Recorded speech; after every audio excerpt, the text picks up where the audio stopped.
एका सार्वजनिक कार्यक्रमात भाषण करताना मुख्यमंत्री देवेंद्र फडणवीस यांनी श्रोत्यांची जाहीर माफी मागितली। भाषणादरम्यान झालेल्या गैरसमजाबद्दल किंवा वेळेच्या मर्यादेमुळे झालेल्या अडचणीबद्दल त्यांनी दिलगिरी व्यक्त केली। नेहमी ठाम आणि आत्मविश्वासपूर्ण शैलीत बोलणाऱ्या फडणवीसांनी यावेळी नम्रपणे श्रोत्यांची समजूत काढली।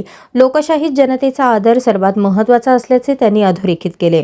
त्यांच्या या कृतीमुळे सभागृहात सकारात्मक वातावरण निर्माण झाले असून अनेकांनी त्यांच्या नम्रतेचे कौतुक केले।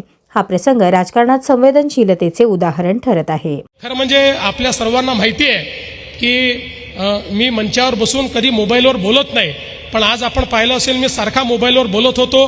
त्याबद्दल आपली माफी याकरता मागतो की आज महानगरपालिकेच्या निवडणुकीचा फॉर्म परत घेण्याचा शेवटचा दिवस आहे आणि सगळीकडे सगळ्या पक्षांमध्ये इतकी बंडखोरी आहे की त्या सगळ्यांची मनधरणी केल्याशिवाय ते फॉर्म परत घेत नाहीत।